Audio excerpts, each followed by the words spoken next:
Good morning. Happy Sunday. This weekend, the Jets finally got their first win of the season, and for many fans, it felt like something or someone extra was out there with them. In a week when the whole football world said goodbye to Nick Mangold, his spirit seemed to shine through every snap, every drive, and every moment on the field that day. Nick wasn't just a center, he was the center of so much more, a leader, a teammate, a true Jet. His toughness, loyalty, and love for the game defined an era and inspired everyone lucky enough to watch him play. Though he's no longer with us, his presence will forever be felt in the trenches, in the huddle, and in the hearts of Jets fans everywhere. From all of us here at the Rethink Tank, we say thank you, Nick, for the fight, the heart, and the legacy you leave behind. In today's episode, we remember the positive light you shined on the sport of football. With that, let's kick it off with no better person to give words on this moment than Rex Ryan himself. Brutal. It's such a great young man. I had the pleasure of coaching him for all 6 years with the Jets. And I remember it was obvious I was getting fired. My last game, Mangold's injured. And he comes to me and says, I'm playing this game. And he wanted to play for me. That's what I remember about this kid. He was awesome and just way too young. I feel so bad for his wife and family. Rough. Difficult day, obviously, for so many who knew and loved Nick. 41, an Ohio State Buckeye, a class kid, an Ohio kid, Ohio born and bred. I think he went to Kettering High School down in Columbus. It was Archbishop something, but down there, in Kettering. But yeah, a Buckeye through and through. So of course it hits home here too. But giving a little flavor of Nick and who he was. Who thinks they could be a match, please go and sign up. And we love you, man. I do appreciate you guys. You guys do a fantastic job. I appreciate you putting out the message, but also, keeping all of us going. You never know who is watching the yak and how it affects them. And, it's been a blessing for me being able to put you guys on every day while I'm sitting there and hearing you guys yak it up. So it's something that I think gets lost a little bit, in the mundane of what you guys do every day. But for a lot of us, it really is a great pleasure. So I appreciate all you guys do. I love it. You're the fucking man. And when we do get the kidney out, we want to do a big. Not you, Brandon. Yeah. Still the levity, but there was a video that I thought wasn't even appropriate or worth, but just seeing the wife of the husband who was going to donate his kidney, she's crying online like we were this close to helping him because he needed such a unique match. But here's Nick at the Ohio State Hall of Fame induction. Envisioned this when you were playing at Ohio State, but you could be in the Ohio State Hall of Fame one day? No. I was just playing and, hoping not to lose my job. And, it was never once in my thought process. When you just think back on your whole football career and everything you've accomplished in it, just what does it mean to you that you were able to have, not only a great career here, but also a great career for the New York Jets? Yeah, I think Ohio State is something special because that's what I wanted to do growing up, play for Ohio State. And Ohio State is the only level I won a championship at. I didn't win a Super Bowl and I didn't win a state championship. So having a national championship is pretty cool. And so it's something special. And, it was a springboard to my career in the NFL, which I'm pretty proud of. As you should. And the impact he had on this league was something special and just individually on people. So a story I want to share is in 2006, my dad woke me up in the middle of the night and him and my uncle were taking me to the Ohio State Fiesta Bowl against Notre Dame. At this game, AJ Hawk was playing, so was Nick Mangold. I was a huge AJ Hawk fan. At the time, his girlfriend who now is his wife, yeah. was in the stands wearing a jersey where it was half Ohio State and half Notre Dame because the quarterback, Brady Quinn, was also her brother. It made for quite an exciting game. And in the conclusion of the game, where, of course, Ohio State takes the victory, we found our way towards the team buses where the family members were meeting up with the players, and I wanted to try to get some autographs. So I'm going through this crowd, and my major focus is I want to find AJ Hawk. And so 2006, I'm like 12 years old, and I'm running through this place just looking for AJ Hawk. And this father of a football player, and the football player stopped me because I'm just like in a mob of family and players, and like, yeah, you don't want AJ Hawk. And I'm like, no, I definitely am looking for AJ Hawk. And he goes, no, you want this guy. You want his autograph. And I'm like, who are you? And he goes, this is Nick Mangold. You want, and I go, can I have your gloves? And he goes, sure. Literally still in my bedroom at my parents' house is these 2 Nike football gloves. He signs them right there. And his dad leans in. He goes, you're going to really want those because I promise you, he's going to be something worth more than AJ Hawk. And it's all jokes and laughs. Yeah. But like, that's pretty sick. This glowing moment. And of course, I'm like, yeah, cool. Give me the gloves. I'm still on a hunt for AJ Hawk. And I'm going for it. So this is this little moment frozen in time on my shelf in my bedroom in Cleveland, Ohio. But a little anecdotal piece that follows this story is I did find AJ Hawk, and I got to have this moment where I get my autograph and I get my picture with AJ Hawk, right? 2006, taking it back. The lady in the back is a security guard for the Fiesta Bowl. She makes this absurd face and puts bunny ears behind AJ Hawk. And this is my one moment. It's my moment I was hunting for the whole time. There's one thing my dad's really good at, and it's writing emails. So he takes upon this moment to write the Fiesta Bowl, the NCAA, the Buckeyes organization, Ohio State. For literally weeks, I had boxes of AJ Hawk autographs just showing up at the front door. It was amazing. So I always laugh looking back at this moment. Now, I was crushed as a 12-year-old. What do you mean? I don't have, this was my AJ Hawk picture. I don't even have it. So my uncle, again, folks, pause in the world of Sora AI, take us back to 2006 and computer imaging capability.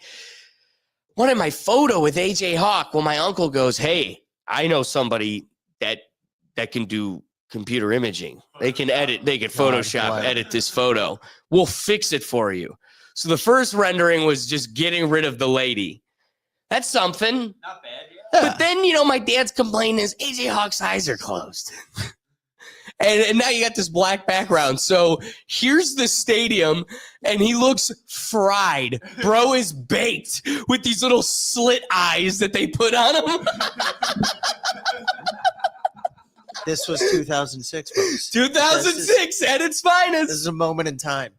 So, yes, we have our yucks and levity, but I think the final word to kind of close out this moment of solidarity, there's no one I'd like to hear from more than AJ Hawk. I think this would be a good time to let the world know on how great of a human Nick Mangold was, and everything like that. Man, I don't know. Yeah, Nick was the man. Like, I was nervous, to even think about coming on here and talking about him. But yeah, I grew up with the dude, a college roommate for 4 straight years. Unbelievable player, but yeah, just there's no one else like him on the planet. Super unique dude. Looking back, seeing pictures of us playing together in 6th grade, every college memory I have is with Nick. This was high school, actually, by the way. You see Nick is smiling on every single picture you ever see of him, pretty much. Look at him right here. Are you kidding me? I remember during this game we're playing, Nick was so big, country strong. I'm blitzing the A-gap wherever. I'm thinking I'm working, and he makes me feel like a little toddler holding on. He's like, all right, bud, easy, big guy, easy, big guy. In the middle of a play. What a special human. 4 kids. His wife called yesterday morning. I knew something was up. Very, very unfortunate. can't believe it. Like, just doesn't feel real right now. But Nick is an absolute man. Prayers for everyone in this family. I don't know if there's another guy that's as beloved as Nick Mangold has been throughout the football community and society. Just so jolly, seemingly. The world lost a special, special, special man. And dude, I've watched so much of the Pat McAfee show over the years. Like before they were on ESPN, like when they were just an independent thing, I never saw the Hawkster get like choked up. Like that.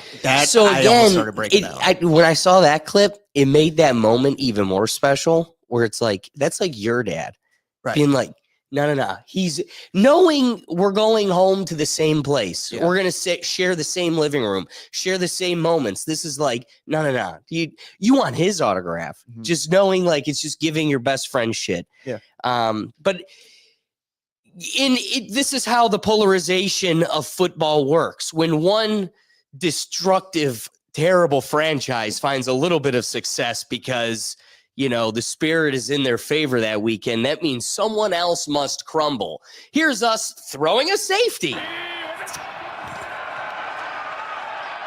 Dylan Gabriel to throw, and there's nobody home. Throwing should do it. Yeah. At this point, burn it down. Yeah. Like why did you do this right now? We were having such a nice, wholesome conversation. You're like, look at this safe to air. To nobody. To air. And that's football IQ at its finest. You know what? If you're going to be small, you compensate with the books. Bro doesn't even have that. Intentional grounding safety in the year 2025 BC. BC. Like, what are we doing? AC. Sorry. No, this is a Christ show, Doug. We'll kick you off. Okay. Can we go back to Nick Mangold? Yeah, that was a happier conversation. Yeah, that was wholesome. That was, you know what? Let's keep it wholesome. Before we get into the rest of our review for football, there is another big moment going on right now. I don't know if you guys were up in the middle of the night. I was streaming. I'm terrified. Just so you know, there was this turn into the clocks back, gave me an extra hour of fork fight. It was awesome. Simpsons Fortnite. Anyway, catch us streaming here. Anyway, at the same time, did you know there was this weird thing called the World Series? Different sport, same special moment. I want to kick it off to Kiki Hernandez, who probably had the greatest moment following the World Series victory. Obviously, when you got a guy like Yoshinobu Yamamoto on your team, it makes things a little easier, especially for a guy like me that, all I did was bring in, a piece of fucking a pencil to the project to get an A, but I got an A, and here we are, back-to-back champs, David. That's right, Enrique. 3-time World Series champion, back-to-back. Enrique Hernandez, love your nipples. I hate the Dodgers, but I love Kike Hernandez. He's so funny. So the Canadians didn't get the World Series, and that's all that matters. I blame them. Why are you clapping? Because stop. He's irrelevant in this conversation. You're absolutely a toddler. Canada. Absolutely a toddler. Literally, Empire won. He's like, what? Toronto wanted to stop us. Wait, I am with Doug. I'd much rather have Empire Los Angeles win. They paid for it. Absolutely not. Never in my life. Never. If that was the Yankees, would you be clapping? If it was the Yankees, would you be clapping? No. Maybe. I don't want to see Toronto win. Absolutely not at all. I love a world where Toronto never gets a World Series. I live in that world where I want Toronto to never have a World Series as long as the World Series doesn't go to the Dodgers or the Yankees. You go to any other team. Literally any other team. It could go to the Cubs, and I hate them ever since 2016. Dodgers and Yankees, and I give the Dodgers the kudos. You spend the money to win the World Series. I can respect them for doing that. It's when I look it's like I look at the Yankees, but I'll be like, they spent all this money, they don't win it. At the end of the day, it's just more like, oh my God, once again. And I don't fault the Dodgers for winning it, though, spending all that money winning it. Toronto, looking at you, you had so many opportunities to win it last night, and you blew it. You blew it the game before in 6. You blew it in game 7. I blame you maple syrup loving people up there. You all blew it. You blew it. You blew it. You had the World Series in the palm of your hand. It wasn't like when the Dodgers won it last year and they just essentially swept the Yankees. They just owned them. No. You should have won this series and you lost it. I still just and again, at the same time, I love Shohei. Mookie Betts seems like a good dude. It's hard to not like players on the Dodgers. They're not I'm just as the baseball fan of me is they're the NL's Yankees It's like I'm going to root for them. Doesn't even matter who the other team is. Like I will root in favor of that team. It'd be like any team in the NL playing the Yankees in the World Series. It's like, yep, them, always them. It's always going to be. Will, the one team I truly didn't want to win was the Astros. The cheating Astros. So as long as they don't win, I'm happy. And then Canada not winning, just icing on the Astros cake. might be the only team that I would root for the Blue Jays over. Yep. So, I mean, again, sound logic. Just on this Sunday morning, you're disappointed, and me and Doug are celebrating. Two worlds collide. Yeah. But bringing it back to football, there is an interesting consideration as far as, the blurring of the lines. We like to imply that maybe Las Vegas has an impact, maybe the referees, Mr. Sterator over in New York, who knows? But here's an element I never really thought to consider. But now that it's out there in the ethos, maybe we should think about it a bit more. So I'm watching the game last night. They come back out of a break, and they essentially did a commercial for the 1587 Steakhouse in Kansas City, which is the new steakhouse, which is owned by Patrick Mahomes, 15, and Travis Kelce, 87. It did strike me as odd that the objective announcers for a game would have not only eaten at a restaurant that is named after and owned by two of the players playing in the game that they're broadcasting, but then waxed poetic about how great the steak was and how the drinks were awesome and the service was fantastic. And Troy Aikman said how he had to roll out of the restaurant to his room because he was so stuffed with the amazing food, which to me renders any attempt at objectivity pointless. Now you're broadcasting and at times have to be critical.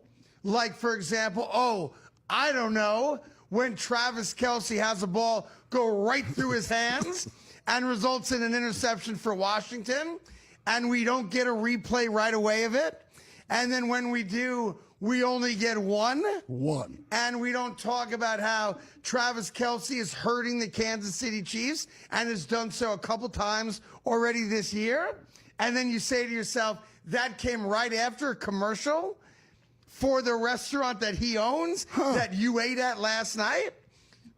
One might ask the question, did you pay for dinner? Are we allowed to ask that question? Should we ask that question, or should we just mums the word, shut up, and watch football? I want to know that answer. Right? I mean, they 1,000% paid for the dinner. I I don't know why he's asking that. Like, they paid for the dinner. Dude, it's like, this is an episode of Candace Owens. We're asking questions we already know the answers to. It's like, I want to look at him and be like, hey, buddy, they make your ass pay for the dinner. Not Troy Aikman. We're going to pay for your dinner, Troy. Thanks for coming here. And then remember that when I literally drop a ball through my hands. Yeah. It's like, what are you talking about? Do you think they pay for the dinner? Yes. It's a paid sponsorship dinner. Travis Kelce just right through his hands, and he's like, but the filet mignon melted in your mouth. Hey, who bought your melted in your mouth? People need to be careful, though, talking all this, trying to find any reason to talk smack about the Chiefs, because I think the Chiefs are getting sneaky really good, and I think they're really... They're snowballing. Yeah. They got their momentum back up. They had a rough again. first month, and now it's like, they feel like same old Chiefs. Well, and I want to point something out there. They also got Xavier Worthy back. So, him and Rashee Rice. Yeah, they got their whole core back. Teams, it is a well-oiled machine. I think I saw Pachenko's hurt this week, though, so he's not playing for him. They got Kareem. Yeah, that's the thing. And boy, is Kareem, he looks shinier than ever. I can't believe it. I thought he had nothing in the tank. Yeah, that's what our organization said. He had nothing in the tank. It's that we have nothing to fill tanks up with here in Cleveland. We're all EV now. That's the thing. It's like people are loving it. And listen, we love the pop shots at the Chiefs whenever you take them. I'm gonna look at that guy and be like, are you really upset about the steak, or are you kind of scared at the fact that they might win the Super Bowl again? Because I think the Chiefs are getting really hot. Unfortunately, even with the Travis Kelce hurting them, it's like, didn't Travis Kelce have 90 yards and a touchdown last week? How much pain are they in? Right. Right. So again, his criticism of Do you think the NFL is slowly turning into like the NBA in that sense? Because like LeBron James and stuff is always being like highlighted. You like, talking about advertised. like the FBI stuff? No. I'm talking about like their like personal businesses outside of like the NFL, like this 1587 restaurant. Like LeBron James and other NBA athletes will like have like their own personal brand stuff be advertised during NBA games. You think the NFL is kind of leaning into that more than it used to like a decade ago? I think one, if you get what I mean. Capitalism, like this is the symptom to capitalism in and of itself. NFL has ad space, and back in Ohio State's first ever playoff, that was what, 2015 with Cardell. Yeah, when we won it. Yeah, it was like 15, 16. So in like 2015-ish, you have Manning's restaurant was in the center of New Orleans, and that wasn't a new restaurant. They're franchised, that's expanding. Sure, it starts there, and now you're seeing more and more. Yeah, LeBron has Fire Pizza or whatever his pizza thing is. Never will be there. One used to be around here. I don't think it's there anymore. It's tanked. No, because but it used to be right. It's all because Dave Portnoy gave it a 0. That hurts. That hurts. With a one bite tells you we hate you. I love knowing. I'm not the biggest Portnoy fan, but I love knowing he did that intentionally. I didn't even know he did that. If I could do it, I would. If I could do it, I would. Anyway, but that's why I posed the question. So as walking it out, you're going to have these people that just are compounding money, right? So they've got a pile like Scrooge McDuck, and it keeps piling. What do I put it on? Well, if I put my money in, all of my money on hymns in the stock market, at some point it's going to fall. And now you're lost playing those games. Simple investing, like in companies, property, whatever, seems to be where athletes, celebrities get pushed the most because it's the most two-dimensional, the easiest. It doesn't take much management. It's like land. It's not going down in price. Exactly. So you'll see that increasingly become the trend as they increase their, they're just the money a football player now has versus what a football player in 1970 has, night and day. And there was still the same level of greatness. So you've got more money centralized. This is the way they'll spend it. So let's just say they start these companies. Where else would they advertise but the NFL? Right. That's like you. So I just think it's a symptom of the natural place. Right. Are they going to put it on? Wait, I'm Tom Brady. I just made a restaurant. Is my restaurant going to get better revenue or attention through Dancing with the Stars ads or this football game that I'm also announcing on Fox News or Fox Sports? So I think it just happens to be all the owners, that's where their prime market is, and they're exploiting it. And the NFL is like, well, we've got the open space, buy it or leave it. It's either going to you or Huggies toilet paper, and here we are. No, that's why I asked, because like I agree. So like when I hear that guy's criticism, I the whole time I thought in my head, I'm like, yeah, you're a Washington fan. That's why I pissed you off. Like, because this seems so. Troy Aikman got his meal paid for by 1587. Shocker. I'm going to say this. Let's just, in the tinfoil hat conspiracy theory, let's say there are little things influencing the announcer ignoring a drop or them not showing another angle of a bad play that might reverse it. I'm going to go out on a limb and say the things that cause them to look the other way or change the camera angle, the powers that be influencing that are much stronger than Troy Aikman getting a free steak. Las Vegas made a fucking call. It isn't Troy Aikman's like, but they picked up the tab. Yeah. That's go to the other camera angle. I got a free mashed potatoes with my steak. It's no, bro. The New York called in. This is not a fumble. Let's get to what I mean. Let's get to that's actually the perfect transition. The other thing I want to consider for today's episode is this the end of the tush push? Because you know what? I got to tell you, we haven't really talked about it on this show. This has been one I've kind of been surface level, not eager to jump into because I've been indifferent. But after what happened this past weekend with the Giants game, I think it's pretty darn clear there needs to be a rule against this. We cannot allow this because they're fabricating football. I guess there's no other way to put it. Chit-chatting about the tush push yesterday and the egregiousness of it all. And obviously Philadelphia gets back on track doing their thing. Obviously terrible injury to Scadaboo in this. And I think we all believe in the Giants though, right? Don't we all kind of believe in the Giants going forward? Direction for sure. I think we all believe in the Giants going forward, but also the Philadelphia Eagles got back to who we think they are with Saquon Barkley going absolutely crazy and then this taking place. Your kind of takeaway not only on this play, but the Eagles yesterday as a whole, Dan Orlovsky. Well, on this play, the NFL's lucky that it doesn't really have an impact on the game, because if it did, there would be massive uproar. I've never really had a passionate take or feeling on either side of the whole tush-push thing, but after watching this, I'm out on it. I can respect it and appreciate for everything that it's been accomplished and whatnot, but we can't have this play in football where it's a clear and obvious fumble to every human being that has ever watched a game, but for some reason in a whistle and whatnot, it's just a play right now that I think is impossible for officials to defend. I mean, wasn't it fairly, I guess, or equally? So that's what they would call it. This Right. play for me is got to be one that we move. It's a turnover. He took it right out of his hand. Okay, Dan. All right, Dan. Dan doesn't want a football play to happen. That's What if they ref it correctly, though? What if the refs start calling it? That's the thing. It's the way it's officiated. I don't know if you can, AJ. I don't know. I don't know, since it's such a unique play, if you can. I was just overreacting because that's what you hear from Johns and super duper football people saying, if everybody can do this and it's an easy play, why didn't everybody do this and it's an easy play? This is a skill that we have. And then now with all the super duper slowdown, it's like, well, the skill is also kind of cheating a little bit, and the refs not being able to call it. Not that that's the Eagles' fault. The Eagles can do whatever the hell they want. They ran it 4 straight times, primetime TV. You don't like it? Watch it. Here it is even more. They got to do what they got to do to win a game. They did that.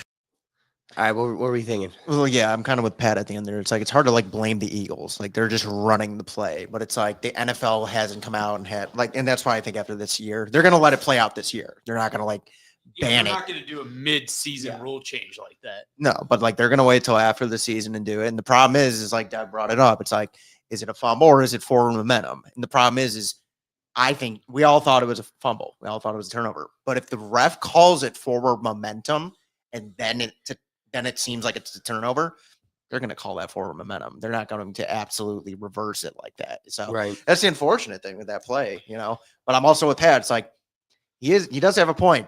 If it's an easy play, why is this the only team that's good at doing it? And that's where it's kind of like that aspect to it. Because you don't hear of any other team. They'll tush push. You think of one team. You think of one team only. No other team runs it. If Josh Allen, who's 6'5", he doesn't do it. He's tried to do it. We've seen him try to do it in a playoff game, and it didn't work. The problem is the manipulation it kind of seems that it has on the refs. That's why this play is going to get banned. But in terms of a team executing it to a really high standard, it's just the Eagles. The Eagles are, funny enough, the only team that seem to consistently be able to do this successfully. Even if they have to do it 2-3 times, it's they're going to get that yard. I've seen other teams try to duplicate it, and they don't do it. Right. That's why it's well, I've been on its side up until this most recent week, kind of like with the Orlovsky, where it's yeah, I get why it's. That's been my opinion. Football's football, baby, and we got ourselves some football. But I think you're right. At this point, wow. I didn't consider the other leg or the other arm to this balance, which is there's only one team that seems to be truly dominant with this. It's not like everybody else is taking advantage of it. On the other side of it, the only thing that makes me against it, because to me, football's football. Stop them then. It's a rugby play in football. Thank you. Yeah. That's a great way of posing it, because the angle I wanted to take is my perspective solely rooted in a lineman's perspective. I never had the luxury of truly embodying myself in any other role. Defense, offense, it's the line. So having been on both sides of it, where it's all my role is to push you back. Yep. Or I just got to either cut under you, pierce between you, shed you. I got to get through. Dip and rip. I mean, that's what. Here's what's funny about football. There's 2 very different experiences. There's the players of glory, and then there's war. And this is my lineman bias, where the linemen are in a totally different game. And yeah, we're all at the same place and we're all sharing the same goal, but there is a chess versus checkers that all the star positions are playing that the linemen aren't even involved in. Yeah. They are playing their role in the chess versus checkers, opening lanes, pulling, trapping, the whole nine. But it's just our whole goal is a battlefield of momentum. It's truly like in the trenches thing. Yes. Like you're truly in the trenches. Yeah. And so I've always had a thrill with this type of play. The push-tush is the closest we get to fully like isolating, focusing that one battle. All the other battles are turned off, muted, isolated away. This is the only battle that matters on this play. And they beat you. Yeah. Or you were able to hold the line, you beat them. Right. There is something to be said about the fact that this is the only team that slides through it like a greased pig. What's going on there? Right. Is it their linemen, this chapter of their franchise? Is it the coaching giving them a blocking skill tactic? Who knows? Or is it Hurts who can just get on through?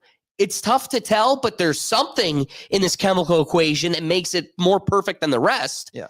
But when a defensive player can pull it right out of your hands, and we're going to say that isn't football, that's not the rugby scrimmage anymore. Well, no, and that's why it's like I can't blame the Eagles. Like I'm not blaming the Eagles for that situation. It's like they're the ones going to get screwed essentially by the NFL being unable to kind of come with their own decision. If they just firmly came out and just said like, yeah, we're not banning this play. It's a fair play. If you don't like it, too bad.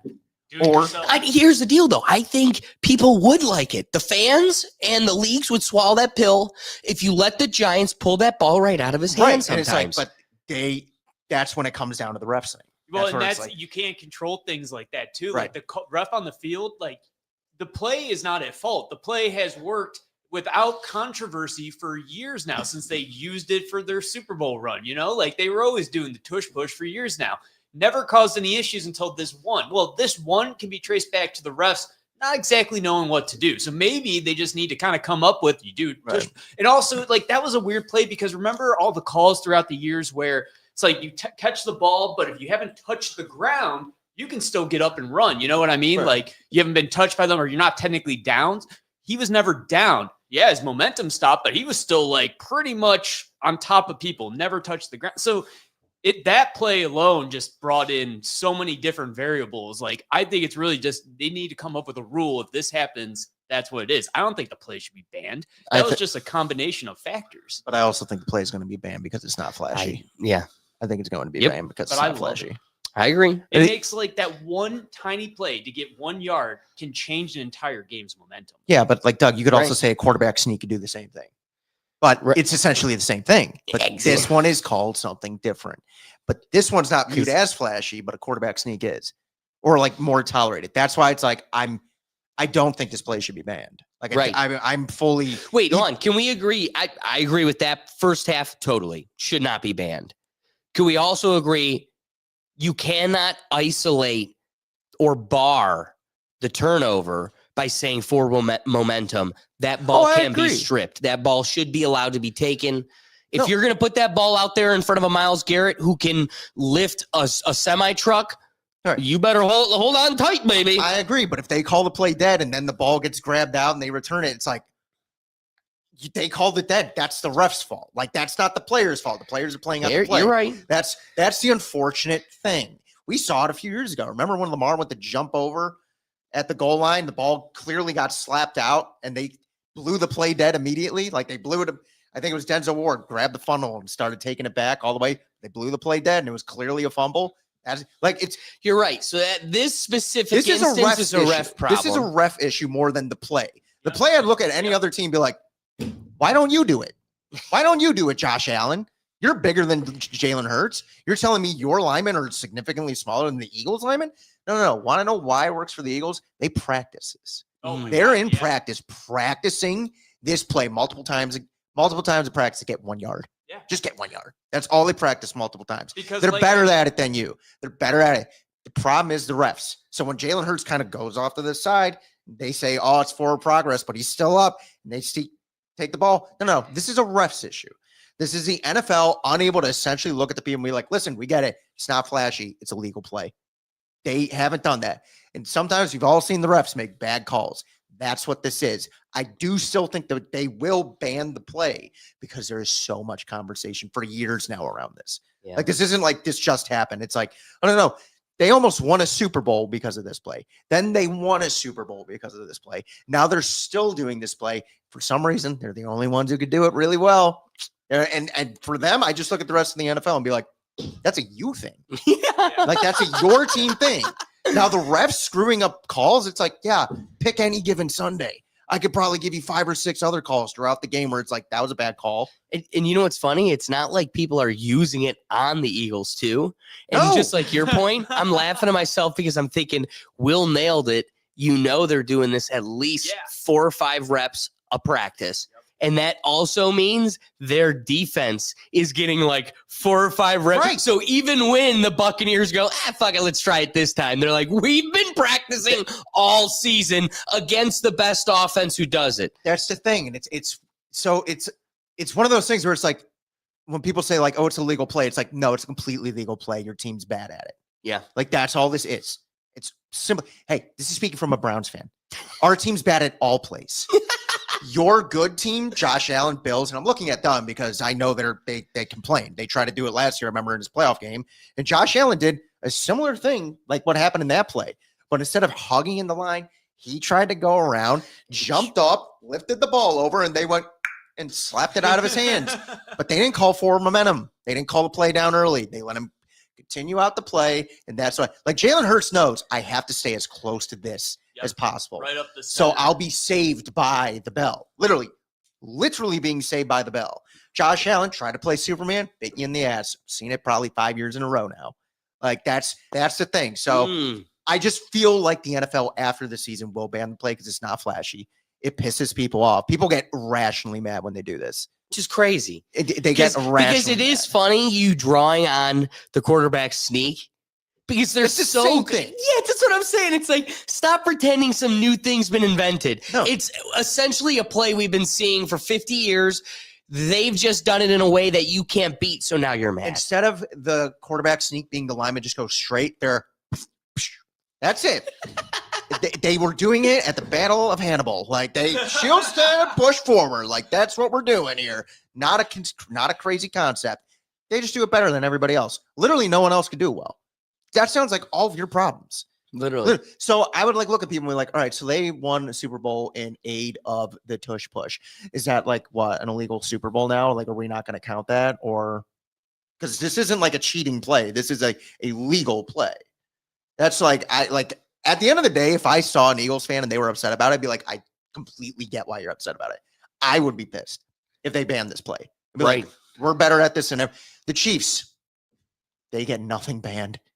Nothing banned. The Bills, all these other great teams, they have nothing. Their feet are never held to the fire on stuff they're just better at. Just better at. This team is, and it's a quarterback sneak. I'm supposed to be like, oh, it's like, but hey, if the ref calls it early, that's on them. It's not on the team. But the team's the one that's going to be punished. That's why I'm not a fan of this. No, that's fair. That's a fair assessment. All right, so let's get our predictions here for our Sunday review. We got a big day of football here for you, and I think we can make some exciting predictions. I don't know what to expect as far as our 1 o'clock games, because first let's go to Thursday. Thursday, the Ravens and the Dolphins. Lamar came back. If you would have noticed, Lamar came back. That's what it took.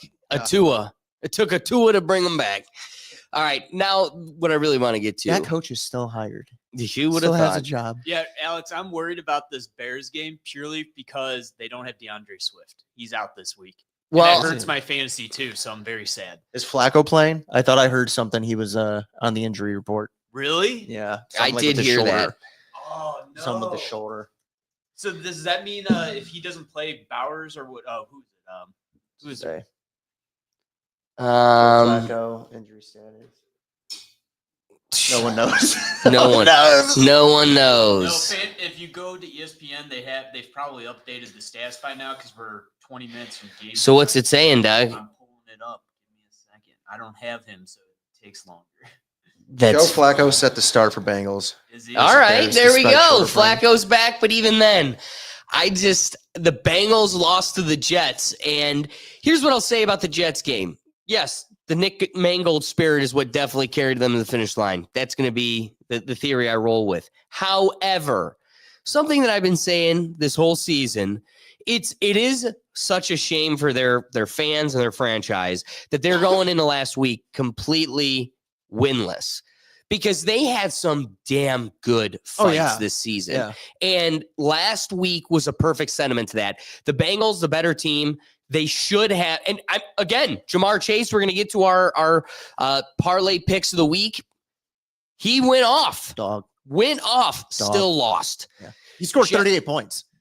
It's like losing a baseball game 10-11 and blaming the hitting. How many more hits you need? How much more can I do for you? Yeah. So I watch that. I look at this and I go, the Bengals, I want you guys to be the better team. The Bears, I think, are probably going to win. See, I think the Bengals are going to win. Really? I'm still like for what the Bears record is, I'm viewing that 4-3. That's in spite of Caleb Williams. I don't think Caleb Williams has had that good of a year. I think the loss of DeAndre Swift will affect them purely because he's been a pretty good player. Yeah, that's a piece too. That is a big piece. I don't want to deny that, but I will say, I want to piggyback off of Will's point. I think they've been winning in spite of Caleb Williams. Yeah. And I think that's to say, surprisingly, they have a sufficient, like a solid, moderate squad around him. Right. Yeah. No. Like running, wide receiver, defense, everybody's holding the ship afloat. I'm never going to sit here and go, that's a ship that I'd ride to the sunset and postseason. No.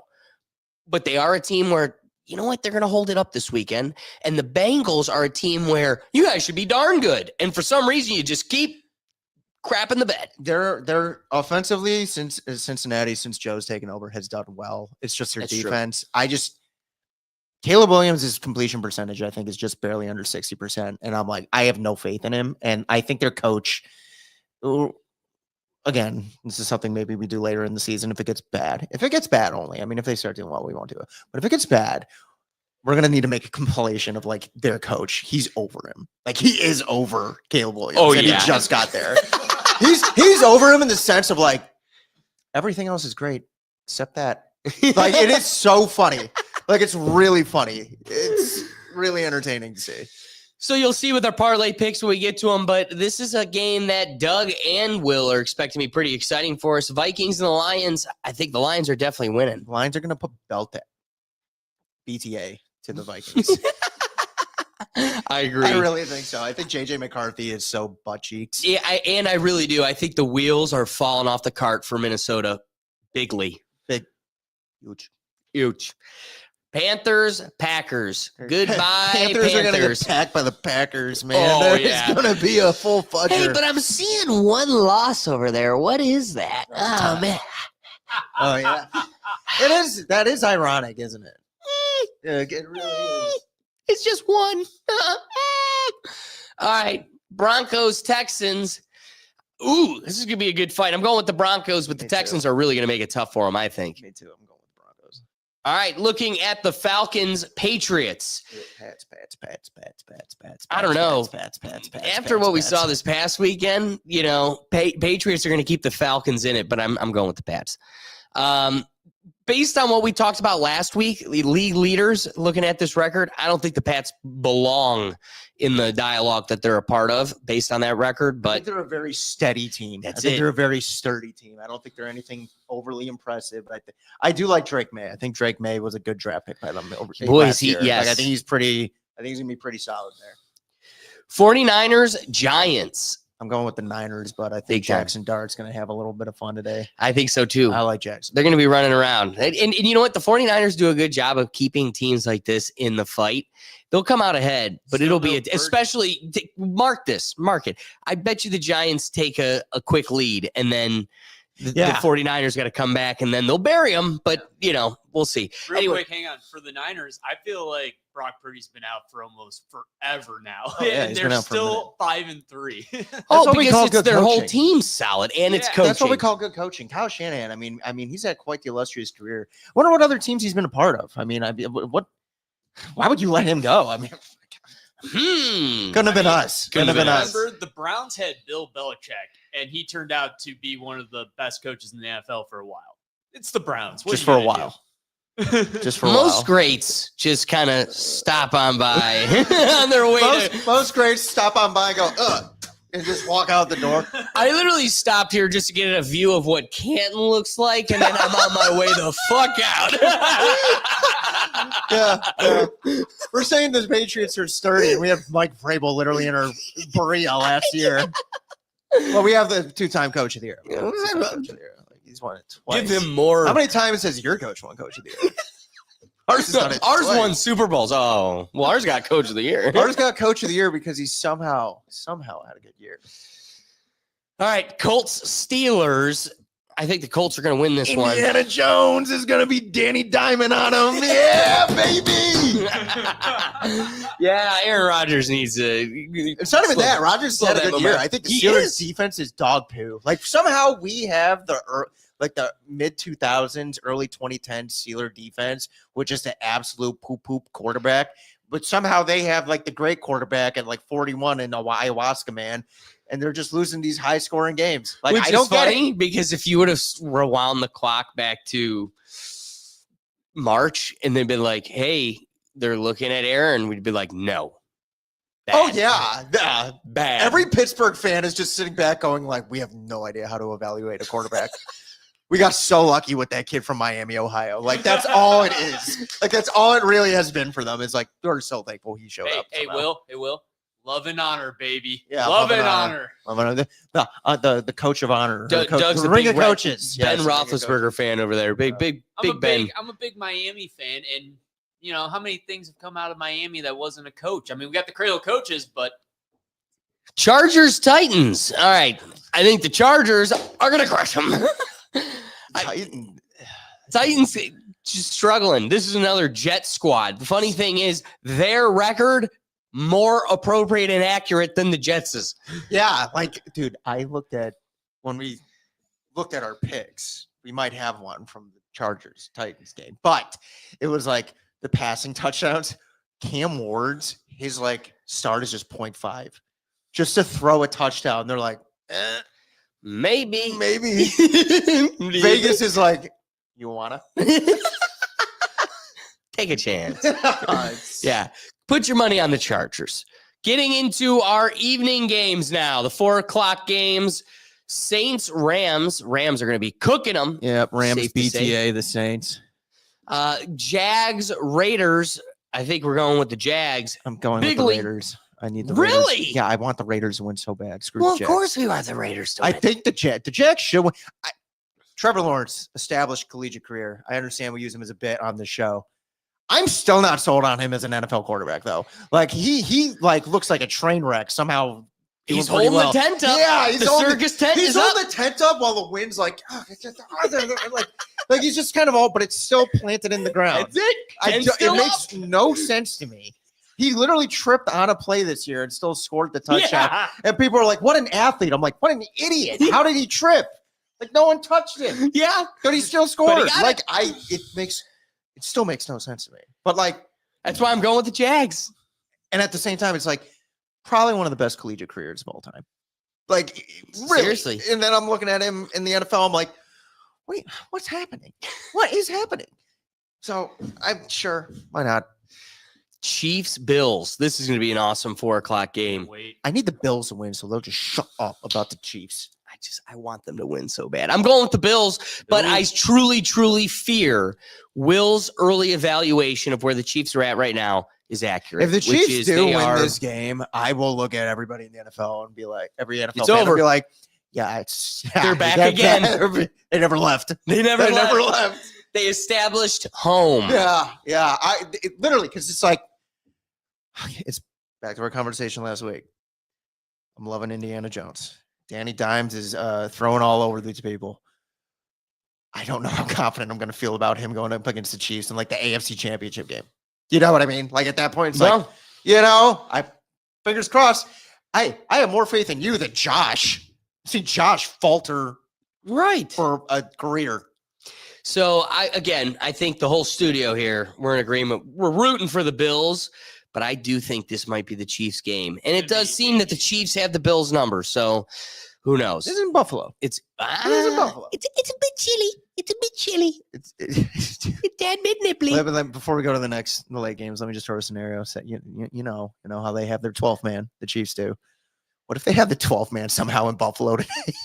In front of all those Buffalo fans? Just throwing like flags being thrown. The ref, there will be a lot more than tables breaking. Oh my God. Oh my God. So that would be entertaining. Test the limits of New York. Do us a favor. Let's get to our Sunday night game. The Seahawks and Commanders. This is going to be an awesome game. Seattle. I think Seattle probably should be the favorite. They are the team I'm going to pick as well, but I think the Commanders, yes, they're missing their starter. However, or is he back? I think he's still out. Is Jaden? Let me confirm for the squad. My body's on the line. No. Nope. Why is this taking a minute? Sorry, gang. I'm trying to get to my roster. Save the folks some time. Oh, do you have him on your lineup? Oh, he's playing today. Surprisingly. But I went with Hurts. Oh, he's playing? Herbert. Yeah, he's playing. He's playing? All right, I'm going with Seattle. I gotta say, I think the Commanders will give a good fight today, but the Seahawks are definitely going to be the evening winners today. I was not expecting his sophomore slump to really hit, though. Like when Jaden's played, he's not looked like Jaden from last year. He hasn't looked awful. Like it's like CJ Stroud. It's like, well, but he's also been injured. But he's been injured. But when he's played, it's like it just reminds me of CJ. It's like, yeah, he's not awful, but like, something's off. Like just something feels a little off, and I don't know. Maybe it's him or like a chemistry thing going on there. I'm not sure. All right, getting to our Monday night games. Cardinals, Cowboys. I just want the Cardinals. Screw the Cowboys. Like that's all it really is. If I have to pick a team that I think is going to win, it's probably going to be the Cowboys. 12th man is going to be in their favor to the nth degree. They should win. They've had a good year. But the Cardinals have shown that they're a team that also could be pulling out. Like they've had a lot of bad luck, but also the Cowboys are a winnable team. The Cardinals are the complete definition of a team that could be up like 17 and it's going into the second half and just lose. And you'd be like, yeah, all right. Like you'd be like, yeah, sure. Yeah, that sounds about right. And we got our teams on the bye. Somehow the Browns are still going to figure out a way to lose this week.